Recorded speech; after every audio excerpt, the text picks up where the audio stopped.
Morning, welcome to Padmini Deepa club. ಇವತ್ತು Sunday, ಸ್ವಲ್ಪ ಲೇಟಾಗಿದ್ದು. ಸಂಡೇ ನಮಗೆ ಡೈಲಿ ಎದ್ದು ಬೇಗ ಸಂಡೇ ಸಿಗೋದೊಂದೇ ಸಂಡೇ, ಅದಕ್ಕೋಸ್ಕರ ಸ್ವಲ್ಪ ಲೇಟಾಗಿ ಇರ್ತೀವಿ. ಲೇಟಾಗಿ ಎದ್ದರೆ ಕೆಲಸನೇ ಲೇಟು.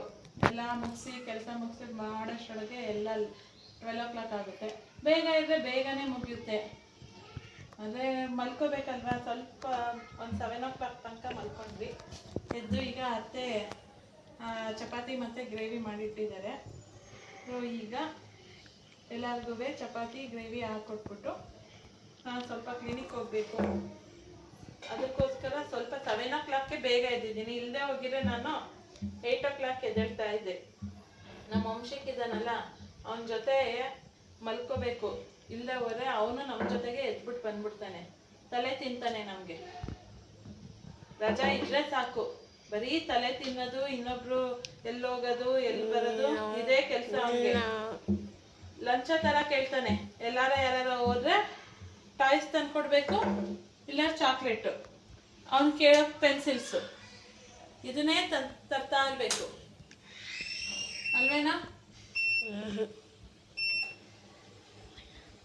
ಈಗ ಚಪಾತಿ ತಿನ್ಕೊಬಿಡು, ನಾವು ಬೇಗ ರೆಡಿಯಾಗಿ.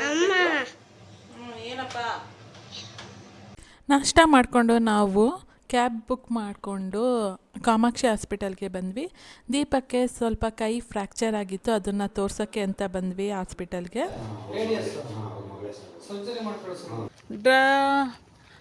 ಡ್ರೈ ಲೀವ್ಸು ಮತ್ತು ಡ್ರೈ ಫ್ಲವರ್ಸು ಅದನ್ನು ಪೇಸ್ಟ್ ಮಾಡಿ ಹಾಕಬೇಕು.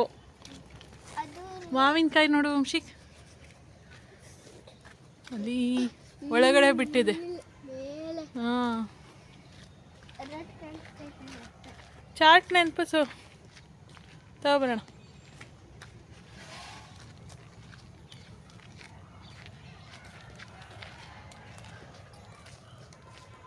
ಸಕ್ಕತ್ತಾಗಿ ಕಾಣ್ತಿದೆ ಅಲ್ಲ? ಈಗ ಮಳೆ ಬಂದ್ಬಿಟ್ರೆ ಹಿಂಗೆ ಓಡ್ ಬರೋದೆ, ಹೋಗಂಗೆ ಇಲ್ಲ. ಸ್ಟೋರ್ ಓಪನ್ ಮಾಡಿದರೆ ಸರಿ, ಇಲ್ಲ ಅಂದರೆ ಏನು ಮಾಡೋದು? ಏನು ಮಾಡೋಕ್ಕಾಗಲ್ಲ.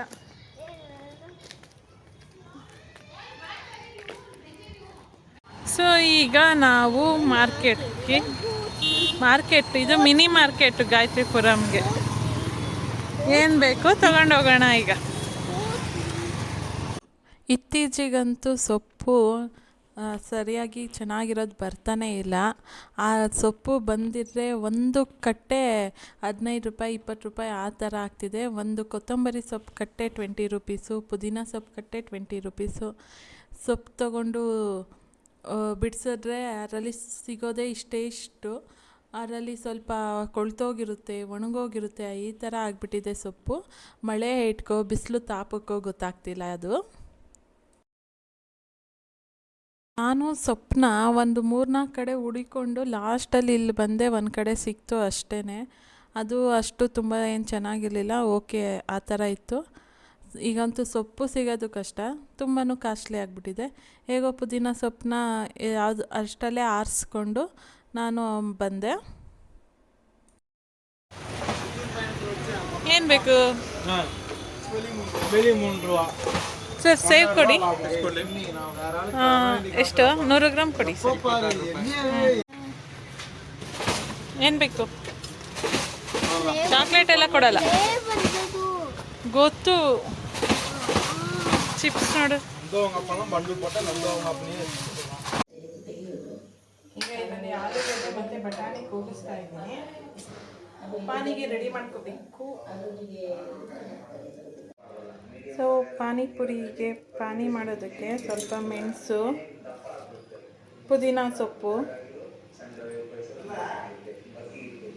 ಕೊತ್ತಂಬರಿ ಸೊಪ್ಪು, ಸ್ವಲ್ಪ ಶುಂಠಿ ಮತ್ತು ಮೆಣಸಿನ್ಕಾಯಿ, ಜೀರಿಗೆ ಇಷ್ಟನ್ನು ಹಾಕ್ಕೊಂಡು ಸ್ವಲ್ಪ ರುಬ್ತಾ ಇದ್ದೀನಿ. ಸೊ ಪಾನಿಗೆ ಹುಣಸೆಹಣ್ಣು ರಸನ ನಾನು ನೆನೆಸಿಟ್ಟಿದ್ದೆ, ಅದನ್ನು ಹಾಕೊತಾ ಇದ್ದೀನಿ. ಪಾನಿಪುರಿನ ನೆನೆಸ್ಕೊಬಿಟ್ಟಿದ್ದಾರೆ, ಮಾಡಬೇಕೀಗ. ಅಪ್ಪ ಮಗ ನೆನೆಸ್ಕೊಬಿಟ್ಟಿದ್ದಾರೆ. ಸೊ ಇದು ಬ್ಲ್ಯಾಕ್ ಕಲರ್ ಹುಣಸೆಹಣ್ಣಾದ್ರಿಂದ ಸ್ವಲ್ಪ ಬ್ಲ್ಯಾಕ್ ಕಲರ್ ಆಗಿ ನೀರು ಕಾಣಿಸ್ತಾ ಇದೆ. ಇದಕ್ಕೆ ನಾವು ಎಷ್ಟು ಬೇಕಷ್ಟು ನೀರನ್ನು ಹೆಚ್ಚಿಸ್ಕೊಬೋದು. ನಾನು ಸ್ವಲ್ಪ ನೋಡ್ಕೊಂಡು ಹಾಕ್ಕೊತೀನಿ. ಇದಕ್ಕೆ ಸ್ವೀಟ್ನೆಸ್ಗೆ ಬೆಲ್ಲ ಹಾಕ್ಕೊತಾ ಇದ್ದೀನಿ. ಇದು ಪತಂಜಲಿ ಬೆಲ್ಲ, ಸ್ವಲ್ಪ ಸ್ವೀಟ್ ಕಡಿಮೆ ಇರುತ್ತೆ, ಅದಕ್ಕೋಸ್ಕರ ಸ್ವಲ್ಪ ಜಾಸ್ತಿ ಹಾಕ್ಕೊತಾ ಇದ್ದೀನಿ. ಸೊ ನಾನು ಏನು ಹಾಕ್ಕೊಂಡಿದ್ದೀನಿ, ಮಸಾಲೆನ ರುಬ್ಕೋಬೇಕು. ಈಗ ನನಗಂತೂ ಅಲ್ಲೆಲ್ಲ ಕ್ಲೀನಾಗಿರಬೇಕು. ಈ ಥರ ಮೆಸ್ಸಿ ಆಗಿದೆ, ನನಗೆ ಇಷ್ಟನೇ ಆಗಲ್ಲ.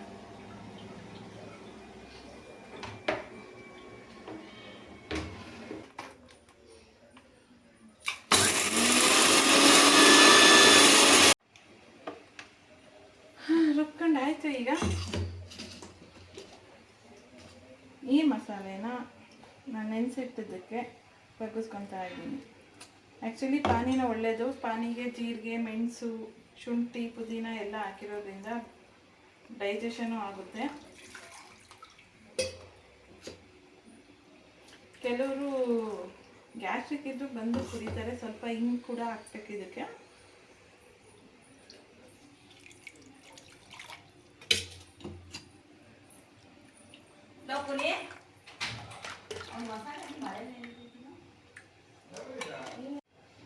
ಒಂಚೂರು ಹಿಂಗೆ ಹಾಕ್ಕೊಳ್ತಾ ಇದ್ದೀನಿ.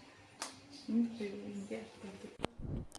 ಸೊ ಪಾನಿ ಒಂದು ಕಡೆ ರೆಡಿ ಮಾಡಿ ಇಟ್ಕೊಂಡೆ. ನಾನು ಸ್ವಲ್ಪನೇ ಮಾಡಿದ್ದೀನಿ, ನಮ್ಮ ಮನೆಗೆ ಸಾಕು ಅನಿಸುತ್ತೆ. ಫುಲ್ಲು ಗ್ರೀನಿಶ್ ಆಗಿ ಕಾಣ್ತಿದೆ. ಪುದೀನ ಮತ್ತು ಕೊತ್ತಂಬರಿ ಸೊಪ್ಪು ನಾನು ಜಾಸ್ತಿ ಹಾಕ್ತೆ. ಸೊ ಡೈಜೆಷನ್ಗೂ ಹೆಲ್ಪ್ ಆಗುತ್ತೆ ಅಂತ.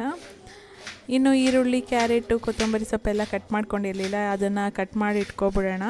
ಎಲ್ಲ ಒಂದು ಕಡೆ ರೆಡಿ ಆದರೆ ನೀಟಾಗಿ ಸರ್ವ್ ಮಾಡೋಕ್ಕೆ ಸರಿ ಹೋಗುತ್ತೆ ಅಂದ್ಬಿಟ್ಟು ನಾನು ಎಲ್ಲ ಹೆಚ್ಚಿಟ್ಕೊಳ್ತಾ ಇದ್ದೆ.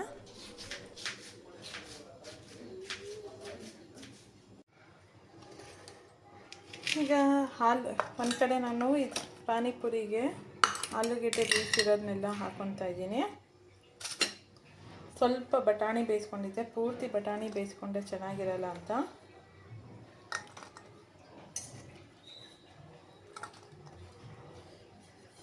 ಒಂದೊಂದ್ಸತಿ ಅನಿಸ್ಬಿಡುತ್ತೆ ಹೋಗಿ ಒಂದು 20 ರೂಪೀಸ್ ಕೊಟ್ಟು ತಿನ್ಕೊಬಂದ್ಬಿಡ್ಬೋದು, 30ನೋ 40ನೋ ಕೊಟ್ಟು. ಇದು ತುಂಬ ರಿಸ್ಕು. ಅಡುಗೆನೇ ಮಾಡಿಬಿಡ್ಬೋದು. ಈ ಚಾಟ್ಸು, ಗೋಬಿ ಮಾಡೋದೇ ಸ್ವಲ್ಪ ರಿಸ್ಕು.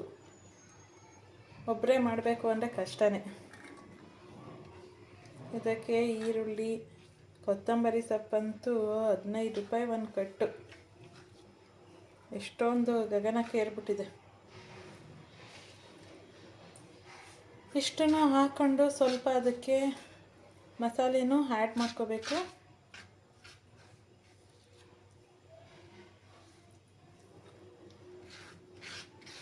ಸ್ವಲ್ಪ ಫಿಲ್ಲಿಂಗ್ಸ್ ಇದ್ದರೆ ಚೆನ್ನಾಗಿರುತ್ತೆ ಅಂತ ನಾನು ಜಾಸ್ತಿ ಹಾಕ್ತಾ ಇದ್ದೀನಿ ಮಸಾಲೆನ. ಇದಕ್ಕೆ ಸ್ವಲ್ಪ ಅಚ್ಕಾರದ ಪುಡಿ, ಜೀರಾ ಪೌಡರು, ಚಾಟ್ ಪೌಡರು,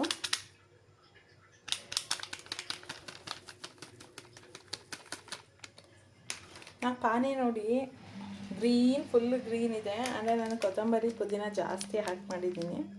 ಮತ್ತು ಇದಕ್ಕೊಂಚೂರು ಗರಂ ಮಸಾಲ, ಸಾಲ್ಟ್ ಹಾಕೋಬೇಕು.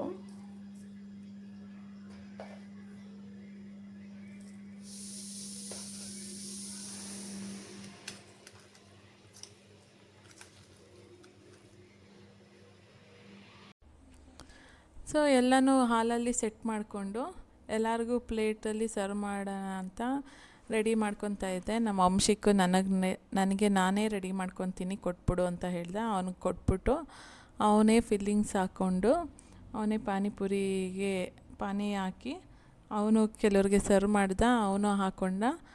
ಪಾನಿಪುರಿ ಮಾತ್ರ ಒಂದು 10 ಪುರಿ ಸಾರು ಹೋಗ್ತಾ ಇರುತ್ತೆ, ಆದರೆ ಊಟ ಮಾತ್ರ ಹೋಗಲ್ಲ ಅವನಿಗೆ. ಸೊ ನಾವು ಪುರಿನೆಲ್ಲ ಹಾಕಿ ಫಿಲ್ಲಿಂಗ್ಸ್ ಹಾಕಿ ಎಲ್ಲರಿಗೂ ಸರ್ವ್ ಮಾಡಿ ನಾನು ಕೂಡ ತಿಂದೆ. ತುಂಬ ಚೆನ್ನಾಗಿತ್ತು.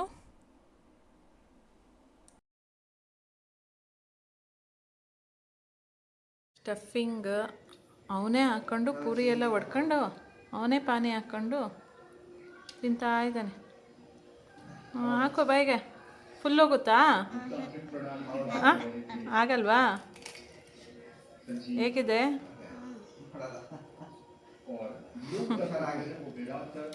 ವಾವ್, ತಿನ್ನೋಣ ಈಗ. ನಾನು ಒಂದು ಪೂರಿ